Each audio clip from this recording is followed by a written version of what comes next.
More people died after Hurricane Laura from carbon monoxide poisoning from running their gas generators in their garage than from the hurricane surge itself.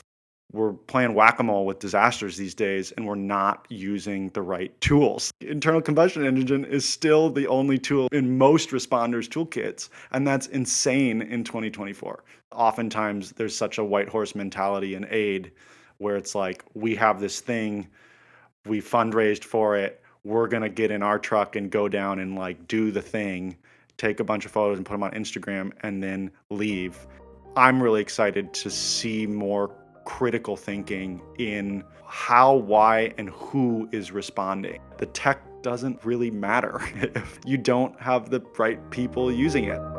Welcome to the Blue Economy Primer, a New Orleans-based podcast where you learn from the experts the practical tools and solution sets that will empower your community to adapt and thrive in a new blue era of rising seas and economic discontinuity. Today we're speaking with a clean energy pioneer and leader in the extremely carbon-intensive disaster response sector.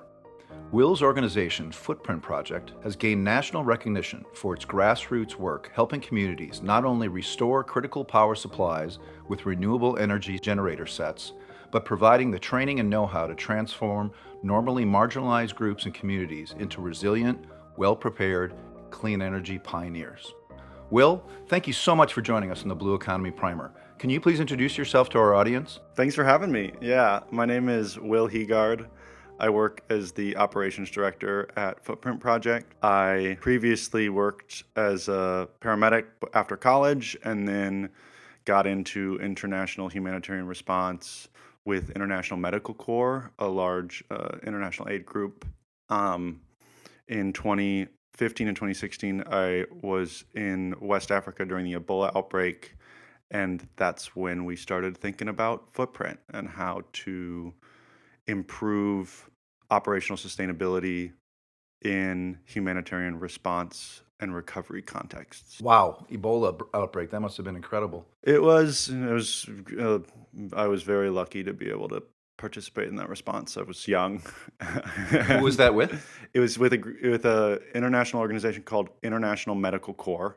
Okay. I kind of think about them like they work a lot under the Office or Bureau of Humanitarian Affairs under USAID, and they're in so many countries right now. They do mobile medical, rapid. They have one of the only operating surgical suites right now in Gaza. Wow. Like they got the tents up, they're performing surgeries, like they do some badass stuff. When the Ebola outbreak started to, crescendo or spin up, MSF, Médecins Sans Frontières, was there really early, like 6 months. They're the SEAL Team 6 of humanitarian aid.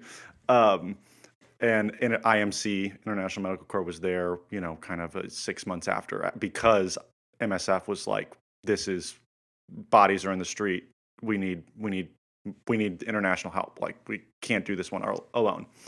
And yeah, I was part of not the initial response team, but I worked as an ambulance coordinator in Liberia for a little bit in 2015, and then returned as a program manager in 2016 in Guinea to run a laboratory specimen referral program. So it was basically IMC had gotten a grant from the CDC to basically support 5 health clinics in rural Guinea, train them how to safely draw blood in the Ebola recovery context. So this wasn't full suits anymore. It was more like, mask, goggles, gloves, obviously, and safely draw blood, store it in a cooler, and then put in a refrigerator or cooler in these rural clinics, put that cooler on a motorcycle, send it to Conakry in the lab, where they'd take the specimen, test it for Ebola, meningitis, VHF, a couple other just crazy. There were like 5 diseases they wanted to surveil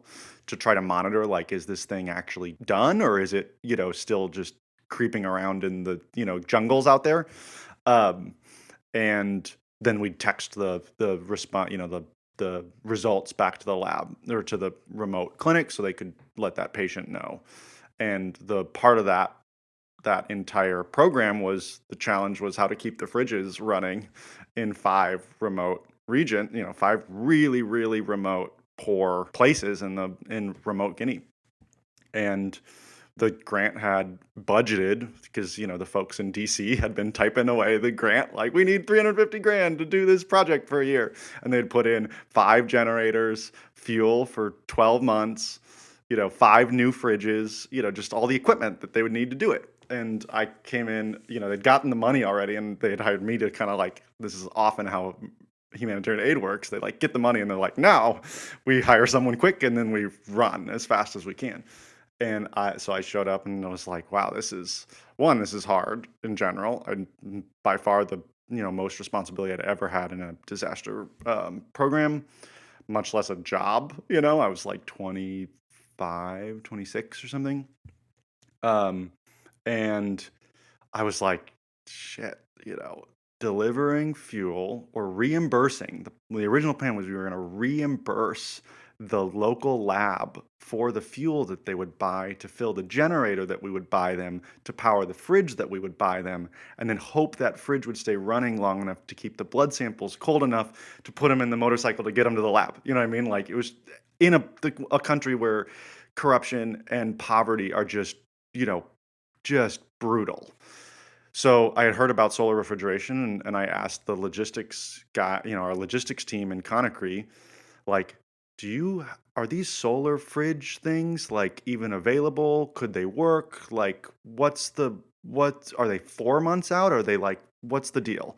The guy came back the next day, 3 quotes, installable in 3 weeks. Like, they were in Conakry. It was just like a no-brainer. Like, why would we have ever applied for the grant in the first place? Like, why wasn't this even just requested, right? Because in many ways, back then, it was still very new, and it was just, we went that way. We got permission of the CDC to change the budget, because it was like a little more, it's like $5,000 a pop for the solar fridges versus $2,000 for the fridge and the generator, but then $1,000 or couple $100 a month for gas for the year. So it was just like, we asked them to divert the fund, do the bureaucracy stuff to get it moving, and we installed them. And I burned out of that program 7 months in, and came back home to Minnesota and was like, why the hell aren't we doing this everywhere? Like, just why didn't we ask about it? Why didn't we know about it? Why were we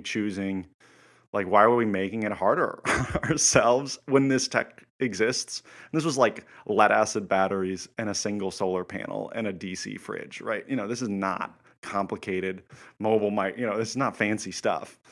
And I think for me, it was like, shit, what we needed, or the reason it wasn't happening, is because people didn't know about it, and there wasn't, particularly in the domestic context, there's not the money to fund this type of infrastructure and provide it to responders at no or low cost, so they can learn that it works. Because if they know that it works better, and then their traditional diesel fossil fuel supply chain, they'll choose it. But until they see it in the field, response and disasters is like any emergency industry. It's very tradition based, and people use what they know.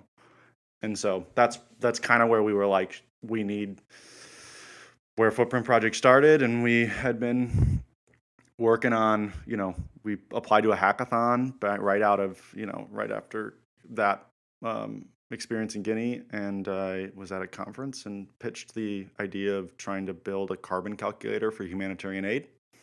And we won the hackathon, which pushed us down this path. And here we are, 6 years later. Yeah, it's very surreal. That's quite a background in terms of how you got into this. So, I was certainly very excited to learn about how Footprint Project is expanding awareness and technical fluency around more resilient and renewable power sets for at-risk coastal communities. Could you explain a little bit how then you ended up with the Footprint Project in Louisiana? How did that come about? Yeah, we had been basically putting batteries on trailer. Like, we bought random batteries, just whatever was on Amazon. I remember the first solar trailer we built was in Minnesota. It was like an old horse, just a used wood frame trailer on Craigslist. and we put a lead acid battery and a solar, a Renogy solar kit on the roof. Took it to Standing Rock in that deep, winter. You remember that deep freeze when the veterans mobilized for Standing Rock? Yep. And we were close there, so we drove it out there, and we quickly learned that a golf cart battery does not power a space heater for more than 30 minutes. But we kind of started tinkering with mobile solar generators as a starter point for responders to think about operational sustainability and it was just an easy first in technology for firefighters or first responders to use that would make their mission easier. Because that's the goal, right? If the equipment isn't useful for responders, or if it doesn't make their job easier, they're not going to adopt it. So we started putting solar kits on mobile frames of any kind, and during regional or after regional storms, we would just offer them for free to anyone, to any site that was going to be running a gas generator and might want to try this stuff. And for a while, it was a lot of our early responses. It was like one solar trailer outside of one community, center, a library or something In that part of the country? in the Midwest, just, with phone charging cables hanging out of it. We were doing that until Hurricane Ida, and we were working in Tennessee at the Bonnaroo Music and Arts Festival, doing solar charging stations there when that whole festival got canceled because of Ida, and it got flooded out. And we had 3 solar trailers there and a bunch of portable systems that we had been renting to the festival. And we I had been talking to some local groups here ahead of Ida, being like, all right, sounds like it's going to be a big disaster, or there's going to be extended power outages. Let us, let's check in right afterwards. And if y'all are out of power, we'll just come down, because now the festival is canceled and we don't really have, we have a bunch of equipment and it's only 10 hours away. And we had never been to New Orleans before. We had never, just was completely new to us. But yeah, they were we talked to them, I remember, the next day, and they were like, yeah, we need power's out. It's going to be out for a week at least. Way down south is way worse. Get here as fast as you can. And that for us is an invite. So we don't respond unless we're invited by someone from the community, whether that's an individual or a group or an institution, whatever. But we don't just go, you know what I mean? So that was our invite. And I remember Jamie, Nate, and I were each driving truck. We had 3 trucks, 3 trailers, and a bunch of portable stuff. And we got in I don't know, the week after. It took us a little bit to get all the equipment out of Bonnaroo, out of the mud, because it had been flooded out. And New Orleans got power back earlier, so a lot of our work was down in the bayou for that's when we had a bunch of additional equipment donated or kind of thrown at us from microgrid companies. It's kind of the first response that we had some news, any type of news coverage that was meaningful. And Who invited you? to respond here? Yeah, it was Miriam and the group from Imagine Waterworks. And then as we started to announce, hey, we have equipment, it's all free, just let us know. We're looking for sites, because that's the trick, is how to find appropriate sites for appropriate size solar generators or any type of sustainable infrastructure. Is it going to be used right? Is the power requirements of the site the right match for the size of the mobile microgrid that we have available at no cost, right? That's the matchmaking game. We don't want to bring a portable generator to a fire station that needs a containerized, a big microgrid, because it's not going to solve their problem, and it's going to waste our time. So as we were offering out, hey, this is the equipment we have. I remember we got connected to just a bunch of groups in New Orleans that were like, hey, this house is doing a mutual aid hub. This is the VFW right in Uptown. That was the first place we'd stopped They were like, we don't have power. We're doing a bunch of food distro. We set up a first initial portable generator there because they were running two 5 kilowatt gas generators continuously. It was a bunch of fuel. It was loud. It was super hard to work around there.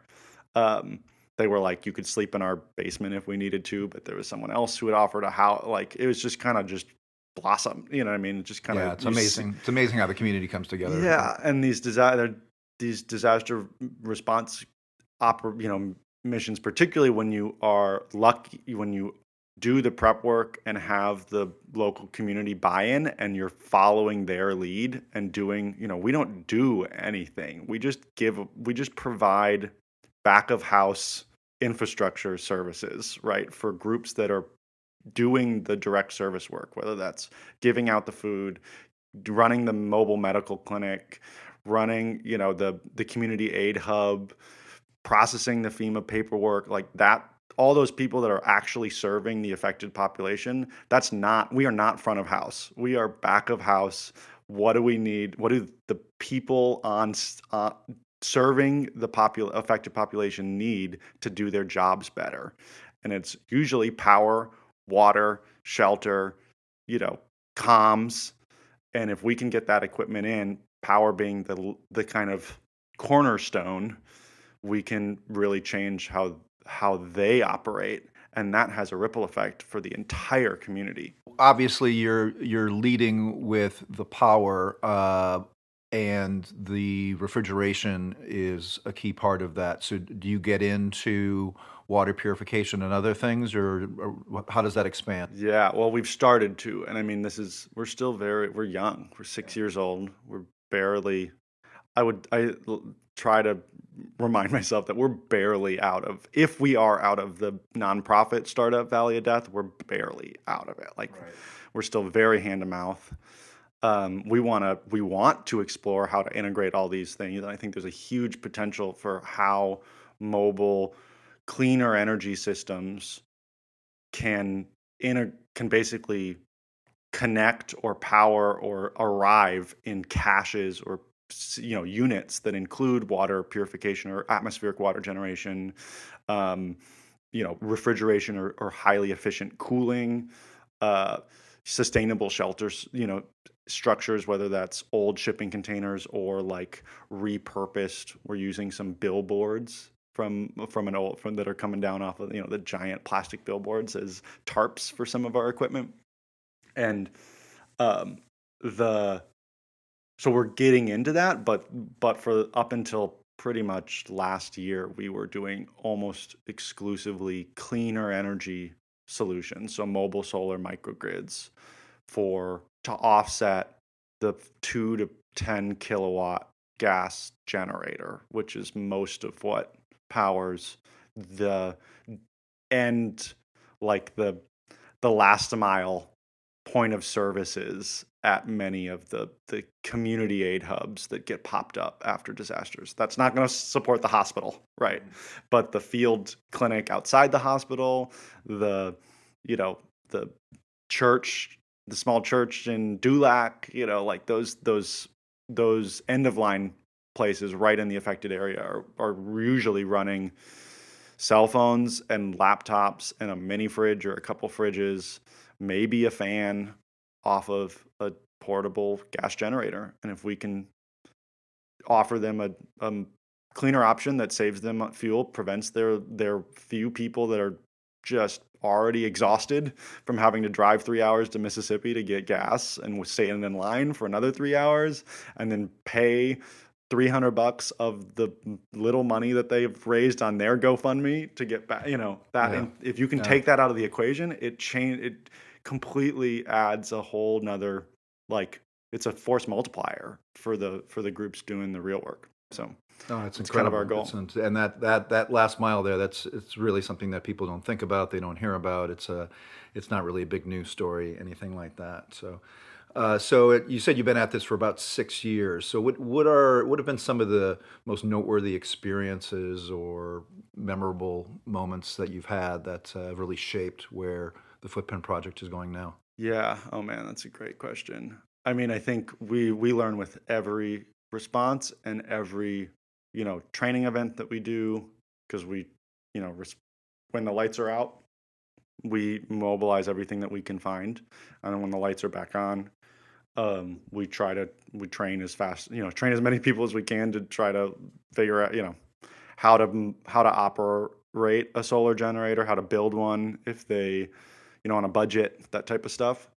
I think some of most our two most memorable responses have definitely been Hurricane Ida, and then most recently the Maui wildfires. And those two have really, I think, shaped how we think about responding to future disasters. Because in Ida, we were much smaller, and we're still really small, but um, we had three people and we were all doing the logistics. So driving down, setting up, moving the equipment around.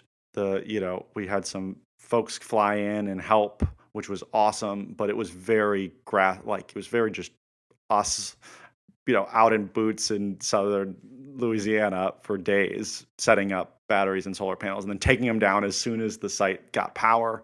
It was just very hands-on. It was brutal. It was a lot of really hard work and really hot climates.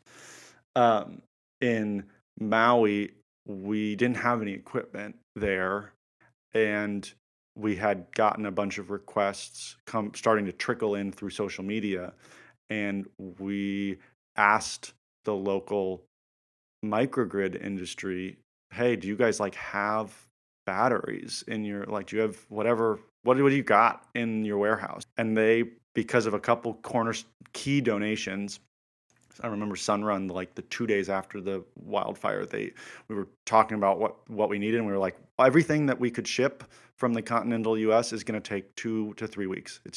There's no turnkey microgrids available. I've asked every single supplier I know. They're all in Chicago or the Bay or LA or New York. It's just none of it's going to get there fast enough to make any real dent.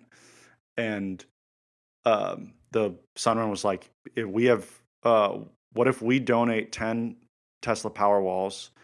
They're in stock at Rising Sun's warehouse, and they can put them together on a pallet and build a mobile Tesla Powerwall unit, and then they can do that in 2 days. We signed the agreement to pay them to do it. And I remember sitting in Louisiana, sitting in New Orleans, on phone calls till 10 p.m. because Hawaii time is, different, just working the site list and paying, funding the local installers to do that work. And that was a huge shift for us in how we think about expanding this, because if we don't have to be in the truck and we can train microgrid companies to do disaster work, that in certain areas where there's a robust microgrid industry, that is much more efficient and much more effective than us trying to get on a plane and go to Maui, you know what I mean, and try to set up a microgrid. So between Ida and Maui, we learned a ton. And I would also just call out that, particularly for Ida, we were really lucky to have, volunteer support from Solar Alternatives, local solar company here, and Posigen, but those companies were also struggling with the outage, right? So they couldn't do all the work forever.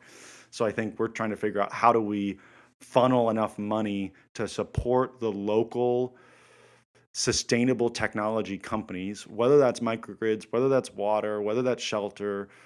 Our mission is to operationalize sustainability for humanitarian response, and that means putting less people on planes, putting more money into the hands of the local groups, and developing really, really quick trust with community groups, and then matchmaking vendors that have tech with site partners that need tech and funding it. That's really quickly, and getting the equipment out the door. That's our future, because if we're in the truck, that means we're not paying someone locally who's closer to that community, who's closer to the affected area, who's going to be there long after we're not there, to do the work. And I think for us, that's like a huge shift in how we think.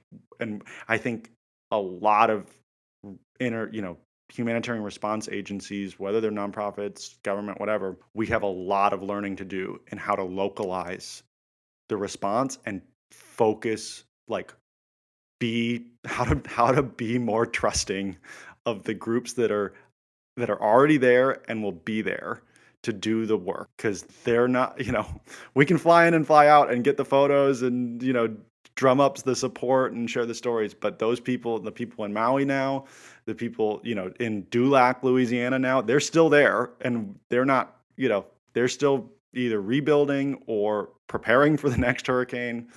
And we just need to get them the tools they need to do their job. On that, you're anticipating my next question here, which was how are you building your capacity and team to respond to the growing need for footprint projects work with your team and that multiplier aspect? How's that going?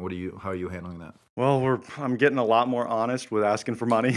Like that's part of it is we need philanthropic and all forms of capital to make this work. We've started, we're getting more blatant with just how much money it takes to put a mobile microgrid or any sustainable tech, whether that's an atmospheric water generator to replace the piles of plastic water bottles that show up in communities that don't have recycling after storms, or tarps, or any of the other fossil fuel-based infrastructure that we use to respond time and time and time again to climate disasters. Now we're trying to be more honest about how big this problem is and how big an opportunity it is to like surgically tweak a response, right? If you can get the equipment in early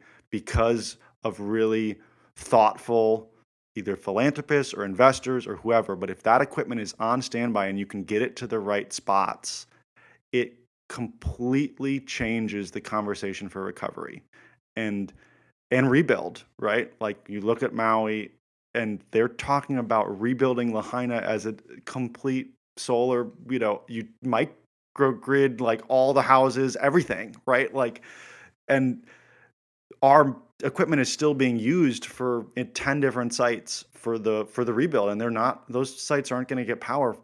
They might not ever get utility power back, right?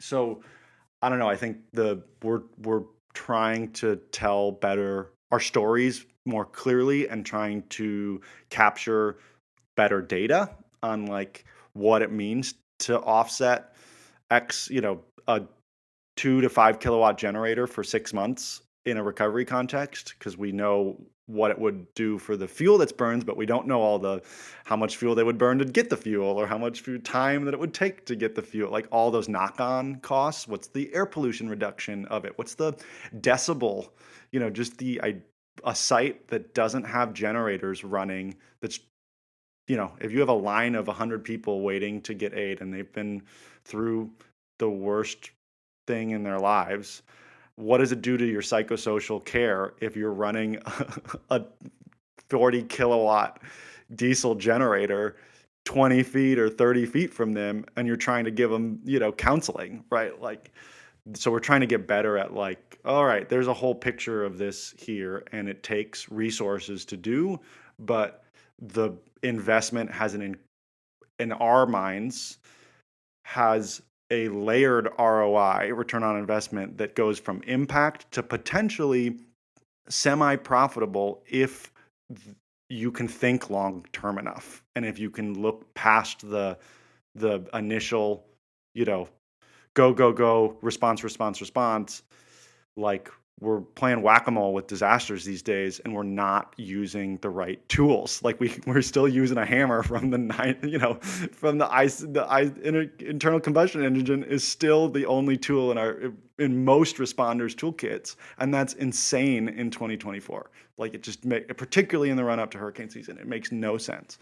And the tech is out there. It's just we don't have the capital to get it out the door and put it where, and patiently wait for where community groups are going to need it.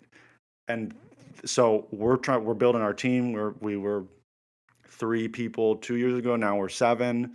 We're, a lot of the work that we do is just connecting the dots between the community group that needs something and the vendor or supplier that has it, and clicking buy, right? Or rent or whatever to get the equipment out the door. And that takes money. And so I'm getting better. If there's any people with deep pockets listening, like, it just takes capital, and the model is not that complicated. Buy cool stuff. How do they find you? Footprintproject.org. And just to remind our listeners, as always, there will be a web page associated with Will's interview here, and that'll have lots of information about Footprint Project, what they're up to, how you can get involved, how you can volunteer, how you can donate, and all that. In that respect, do you have any favorites or key benchmarks or statistics that crystallize the Gulf Coast climate crisis for you, perhaps related to the inevitable impacts that we'll be seeing on coastal communities around the world? Unfortunately, yeah. I mean, the 2 that come to mind are that, 1, more people died after Hurricane Laura from carbon monoxide poisoning from running their gas generators in their garage than from the hurricane surge itself, which is just tragic and completely avoidable. And I know there's been some incredible work done locally here in New Orleans by Together New Orleans to document the number of people that died after Hurricane Ida due to just inaccess to electricity. And I don't know the exact number, but it's too many. I mean, it just makes no sense that we're in many of these disasters. The reason the ERs, the emergency rooms, are overflowing is not because that person had a heart attack or because they were, drowned in the house because the flooding rose and they couldn't get out. It's because the power went out, they were on an oxygen concentrator, or they were diabetic and their refrigerator, didn't got warm, and they wanted to stay at home, and they didn't have power, and it got too late, and the ambulance eventually gets called and they don't make it, right? And that's just so avoidable. It's like so obviously avoidable. Like, we can solve it's such a solvable problem. We just need the right tools and the right people, and the right relationships, and that it's not that hard to keep people out of the emergency room for energy for issues and get them a portable battery, right? Like, it's this not that hard. And it's should infuriate more people, because it's in this day and age, energy is a human right, and the people that are the most vulnerable get hit the hardest every single time. Absolutely. So, what are some key clean energy technologies or project types that you're watching come online that could be important new tools for coastal community resilience and disaster response? I'm a big fan of off the shelf stuff. So, one, like, I love it, like, the long arc of innovation. Like, more power to the DOE, Department of Energy, or any other, long moonshot technologies that are going to take years to commercialize, develop and test and commercialize. I can't wait for, like, a silicone battery to be able to, like, when I can buy one of those on Amazon, or a salt, just the stuff that's like, that I've heard about, that might be or will be safer, cheaper, lighter, easier to use, longer lasting. Like, the pace of innovation is just really exciting to watch. That doesn't change the fact that if hurricanes hit, or when a hurricane or when a disaster hits this year, what are my tools that I have that aren't fossil fuel generators? It's lithium ion microgrids mostly, maybe some lead acid if you have a heavy enough truck to, heavy enough trailer frame or a shipper that can take that type of weight. Solar or small scale wind, but I've never really seen a wind turbine yet, like, get high enough quick enough. I know there's some really cool pilots, but it's just, I know 3 shops around New Orleans right now that have pallets of solar panels ready to go. And then the new or more efficient appliances, right? Like, the new walk-in coolers, or the better, more efficient air conditioners, or all the innovations in efficiency that allow a solar microgrid or a hybrid microgrid like a solar plus a generator to work really well for responders. And I think that those integrations are really exciting. There's a lot of cool, like, I think because of the heat challenges, there's a lot of really exciting innovations in cooling that are required, particularly I think it's interesting because there's the point, there's a connection point where, like, if you look at drawdown or drawdown space, the research they've done is that it's like all the HCFs are The drawdown project you're yeah, talking about? yeah, and they say that the coolant, the hydrofluorocarbons, HFCs or CFCs, or I'm butchering it, but those are one of the most impactful things that influence the global warming or the changing climate. And so, like, innovations in refrigeration technology that work well with solar microgrids are going to be hugely, helpful for populations that are affected by rising heat and heat extremes, right? Mostly across the Southeast, Arizona, Southwest, it's just like an obvious, hey, if we can get good coolers that don't require a generator and can run off of a battery, that can save lives, right? Firefighters can deploy them out as cooling centers. It's a no-brainer.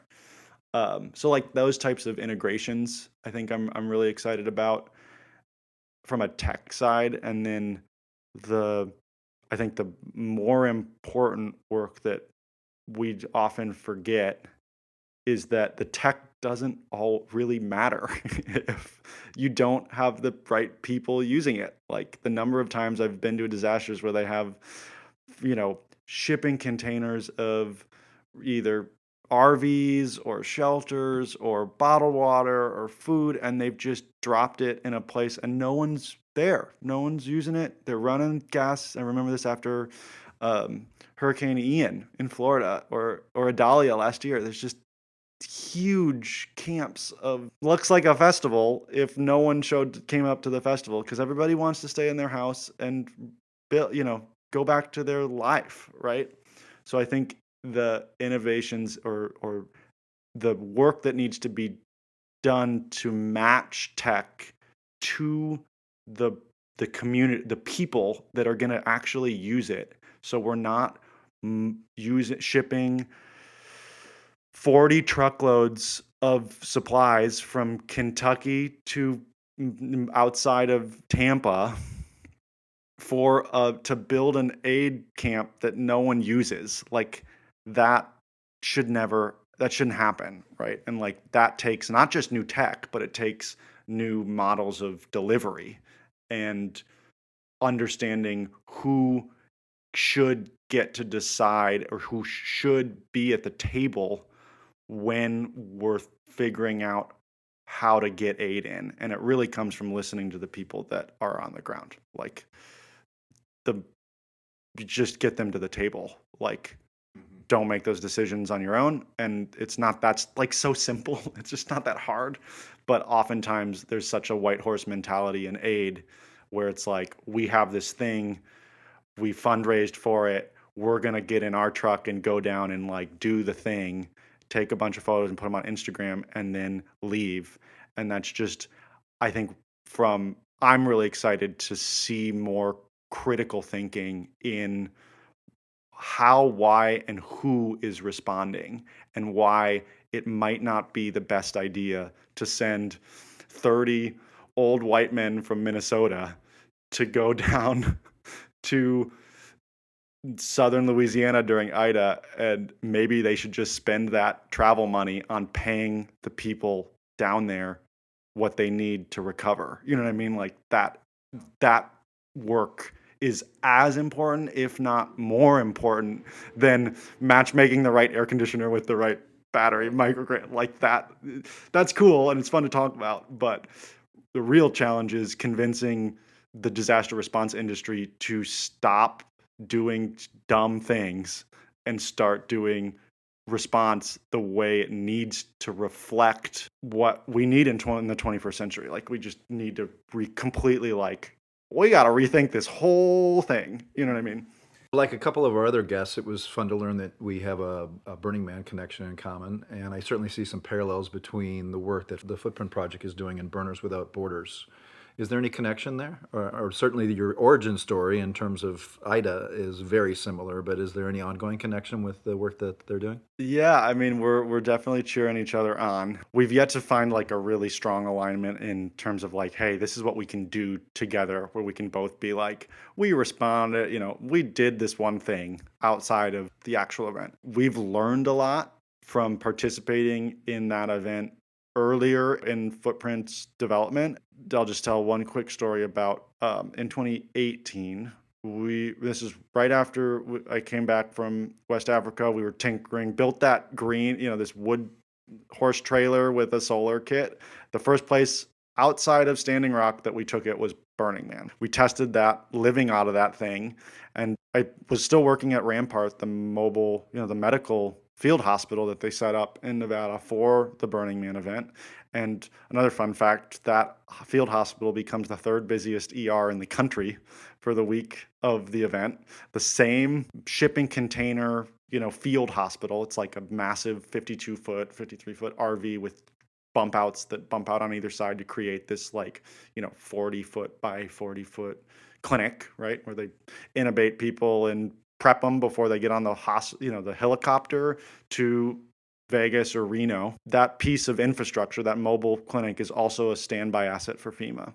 So they do the CrowdRx does the Burning Man event, and then it's also available for regional, large scale disaster response.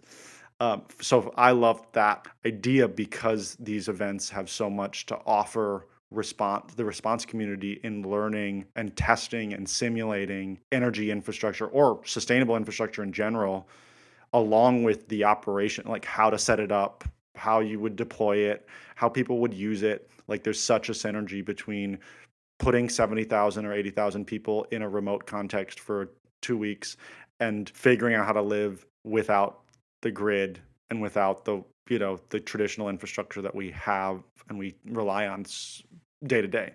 So in 2017 and 2018, we were lucky to be able to pilot this was pretty small stuff, but brought out a pallet of solar panels and a portable, 10 to 15 kilowatt hour lithium battery box, and plugged in the lights and some of the ESD, the Emergency Service Department equipment at Rampart, and they let us, pilot it. And it was like, for me, that was way before we had done IDA or Maui or any of this, right? This is when I was like still learning how, like, what red and black meant on a battery, you know what I mean?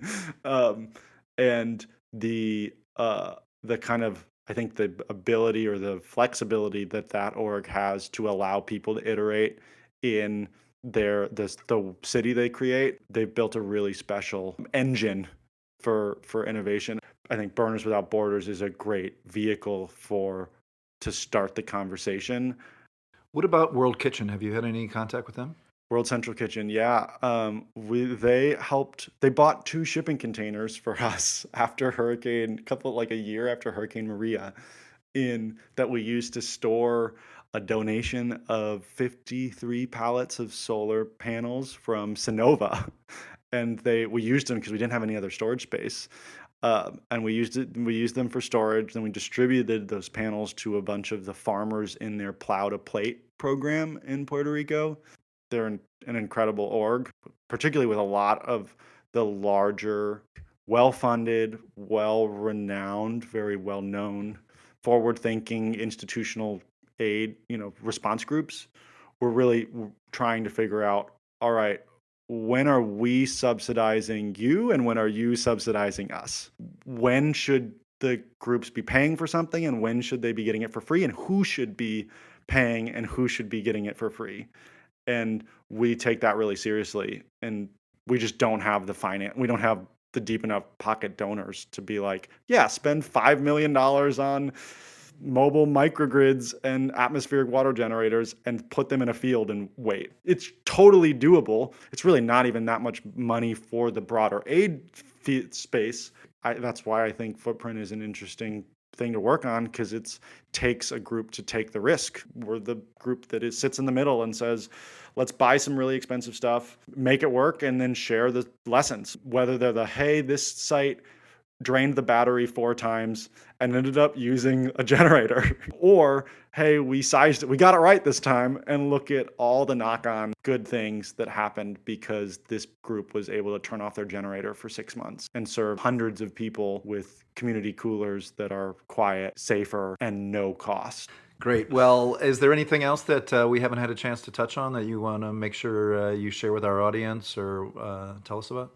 Well, one, just thank you for having me and listening, sharing the story. I really appreciate it. Yeah, well, it's an important story. So I'm really glad we're getting a chance to get it out there and hopefully get more exposure. And again, we'll have information on how people can get in touch with you and support your work. Thanks. Yeah, and I just leave with, I hope this has come across, but getting sustainable infrastructure technologies out helps in all these quantitative ways. But I think there's a bit of the story, or a lot of the story, that needs to still be told about the qualitative benefits of moving sustainable infrastructure, whether that's solar panels and batteries or water generators or recycling thing, whatever was going to be the newest, coolest thing that we can fund, borrow, beg, whatever. What it does for a community that has just been ravaged by a climate disaster. Because for me, I've yet to find a more powerful vision of hope, being able to roll in the future of what a community can look like in the first 12 to 24 hours after a storm, when the houses are destroyed, when everybody's still cleaning up the rubble in the street, and they're still in tears, and they've got 3 to 5 years now of recovery. Being able to provide it seems so silly, but a charging station that is a solar thingy in the middle of that just devastation, and offer free Wi-Fi and a place to plug your phone in, maybe a place to fill up your water bottle. What that does for a community to see, we might be able to build back even better. This is a vision of the future in a place that is just devastated by the current climate emergency that just barreled through them. That qualitative thing, that I just can't stress that there's no number. There's just, we have no clue what that does for the policies, the city council meetings, the number of times we hear oh, that thing, I remember that thing. That was the solar thing that was at the community center. We have no clue what the ripple effects are. And I guess to end on a blue note, those ripple effects I think are really powerful. Fantastic. Well, what's next for you, Will? What are you most excited about in your personal or professional life? I'm not going anywhere. We got a long way to go. I'm trying to build this thing as fast as I possibly can, and I don't really think about anything else. Awesome. Well, thank you so much. I really appreciate your time. It's been an honor to speak with you and to learn about your work, and we'll really look forward to staying in touch and hopefully being able to support what you're up to. Thanks. Thank you for joining us on the Blue Economy Primer. If you enjoyed today's podcast, don't forget to subscribe on your favorite podcast platform.